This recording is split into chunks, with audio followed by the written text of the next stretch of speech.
Fushata zgjedhore në Kosovë nis më 3 tetor dhe përfundon më 2 nëntor. Presidenti pezulloi ligjin për amnistin. Keqpërdorime alarmante të ujit të pishëm në Ferizaj.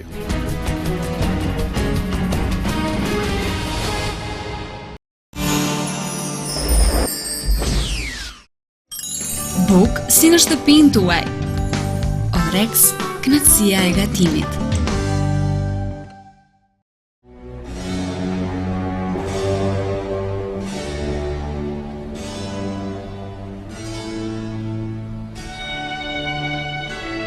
Jetë dhe çdo pikë të ujit.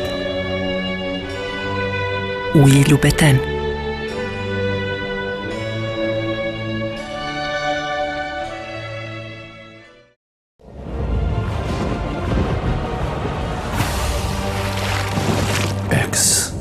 Energy Drink. Dini Company. Dini Company. Qendër ekskluzive dyerve dhe dritareve nga Gjermania. Produkte të kompanisë Vestag Getalit. Dizajne unikate, Cilësi dhe garanci 10 vjeçare. shitje e laminatit gjerman. Dini Company. Dini Company. Në Veternik Prishtinë dhe në Ferizaj në magjistralen për Prishtinë.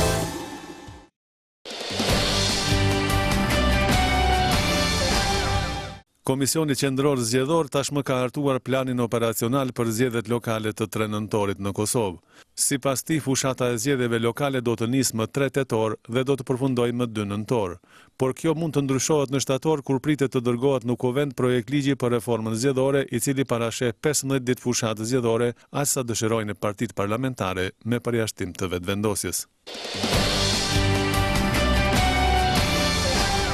Ligji për amnisti i shumë komentuar, i votuar në parim nga Kuvendi dhe i kundërshtuar ashpër nga shoqëria civile, përfundimisht është pezulluar. Presidentja ka shfrytzuar çastin e fundit të afatit kushtetues kur është dashur të veprojë dhe ka njoftuar Kuvendin se ky ligj duhet të presë fjalën e gjykatës kushtetuese para se të rikthehet edhe një herë në presidencë me modalitetet e përcaktuara nga kushtetuesja. Ligji për amnistin është dorëzuar për vlerësim të kushtetueshmërisë së tij nga deputetët e vetëvendosjes dhe të lëvizjes për bashkim. Po ashtu, për ta kundërshtuar atë, u zhvilluan protesta kurse organizatat jo qeveritare mblodhen mbi 12.000 nënshkrime në një peticion me të cilin kërkohej modifikimi i tij. Firmat ferizease, siç janë eskavatori, bageri, kompani, Hip Petrol dhe shumë të tjera, të cilat 3 vitet e fundit kanë marrë tender nga komuna Ferizajt, nuk kanë të drejtë të japin asnjë cent për fushatën zgjedhore. Kështu thot ligji për financimin e partive.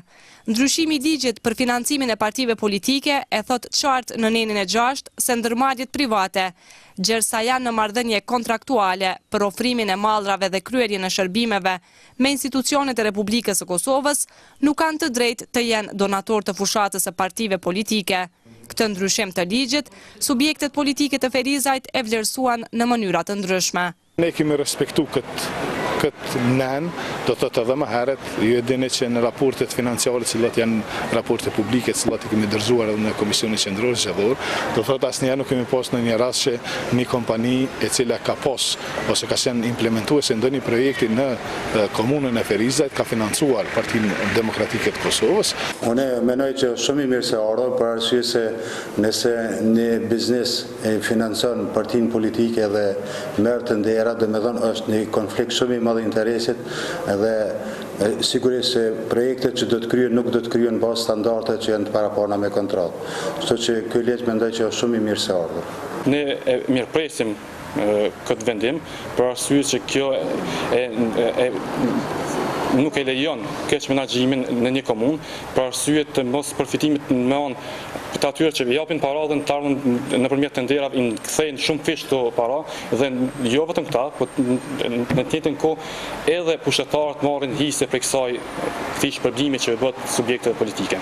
Edhe këtë vit zgjedhor, subjektet politike të Ferizajt presin që financimin e fushatës ta bëjnë me mjetet e qeverisë së Kosovës, antarësisë, si dhe aty këto ndonjë donator. Kryesisht janë të njëjtë, do të dijen ata njerëz të cilët e financojnë Partinë Demokratike të Kosovës, por jo vetëm që e financojnë Partinë Demokratike të Kosovës, por janë edhe njerëz që marrin pjesë në strukturat organizative të Partisë Demokratike të Kosovës, por edhe kontribuojnë në forma të ndryshme, modra dhe forma të ndryshme për Partinë Demokratike të Kosovës. Ne aktivistët e kemi ndihmuar edhe në momentet krize kur nuk ka pas financim nga qendra, ka pas edhe biznise, mirë po LDK ka qenë gjithherë kujdesme që mas banë shpenzime enorme, ato shpenzime tjetë minimale, duke marrë parasysh që është një situatë e rëndë ekonomike edhe në qytet edhe në Kosovë.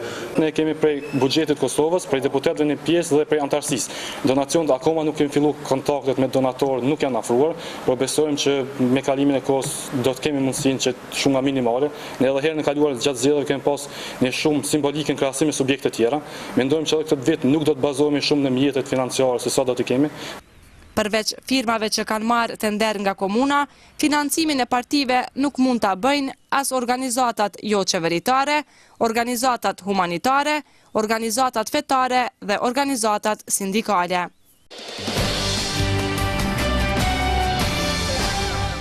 Kuvendi i Kosovës miratoi sot pakun e ligjeve për dialogun për liberalizimin e vizave. Me miratimin e 8 ligjeve që ndërlidhen me negociatat e stabilizim asociimit dhe me dialogun për liberalizimin e vizave, Kuvendi e ka kryer obligimin e vet ndaj Bashkimit Evropian. Kjo pako u miratua me shumicë votash në parlament. Ndërkohë, deputetët kanë votuar edhe projekt ligjin për plotësimin dhe ndryshimin e ligjit për financimin e subjekteve politike, si dhe projekt ligjin për mbrojtjen e burimeve të gazetarisë. Në punimet e sotme të Kuvendit u diskutua çështja e pensioneve. Duke e vlerësuar si të rëndë gjendjen e pensionistëve në Kosovë, deputetët e Lidhjes Demokratike të Kosovës dhe të vetëvendosjes kërkuan rritjen e pensioneve dhe që Serbia të kthejë fondin pensional të grabitur nga Kosova.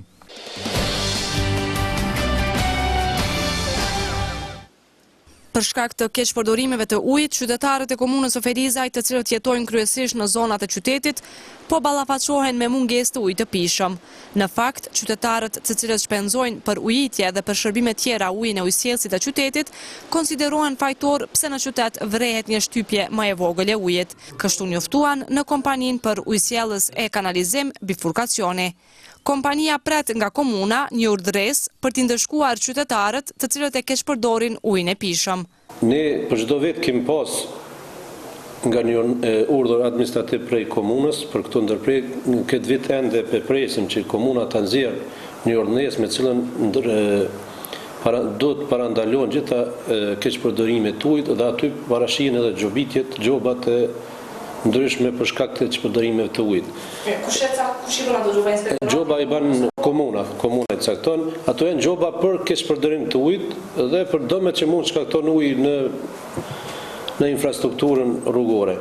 Edhe pse në kompaninë bifurkacioni thonë se gjobat do t'i vedisojnë qytetarët për të mos e keqpërdor ujin e pijshëm, në anën tjetër të kontaktuar me telefon, inspektorët e komunës treguan se gjatë vitit të kaluar kanë shqiptuar gjoba veç për 4 qytetarë. Ndryshe, në drejtorinë e shërbimeve publike, thanë se së shpejti do dalë urdhëresa, të cilën po e kërkon kompania bifurkacioni. Duhet të gjobitën të gjitha ata keqpërdorues të ujit edhe inspeksioni realisht të del të i bën këto kontrollime. Mirë, po për momentin kryetari nuk është këtu, me siguri një urdhëresë të tillë do ta nënshkruajnë nën kryetari i komunës, edhe besoj që sadoku do të jenë më të vetëdijshëm qytetarët. Në ndërmarrjen bifurkacioni në Ferizaj njoftuan se këto ditë të nxehta e kanë provuar që mos të bëjnë reduktime të ujit, për shkak të muajit Ramazanit, por edhe për shkak të ardhjes së mërgjimtarëve. Por sipas drejtuesve të kësaj ndërmarrjeje, kjo ka bërë që qytetarët të ndjejnë edhe më shumë mungesën e ujit.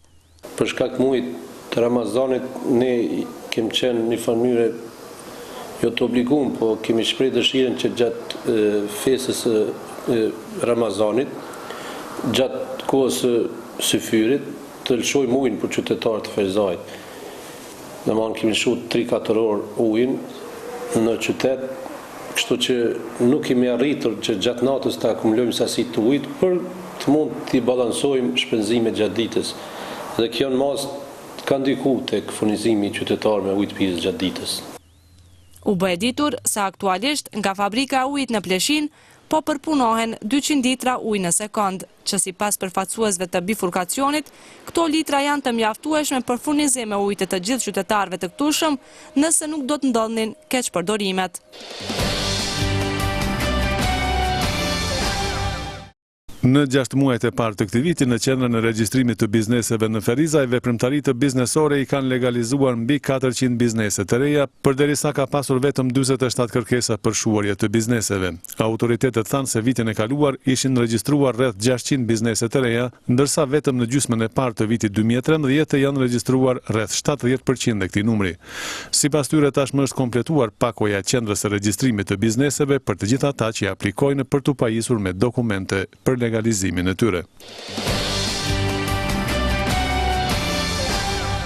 Qendra e lëvizjes Vetvendosje në Lipjan publikoi sot nominimin e Rabit Konjufcës kandidat për kryetar të kësaj komune. Nominimi erdhi pas zgjedhjeve të brendshme partijake, të cilat Vetvendosje Lipjanit i zhvilloi të shtunën e kaluar, e të cilat Rabit Konjufca i fitoi me rezultat të thellë prej 98%. Konjufca njihet si mësimdhënës dhe drejtor shkolle në komunën e Lipjanit, si dhe ka shërbyer në TMK e FSK deri në pension.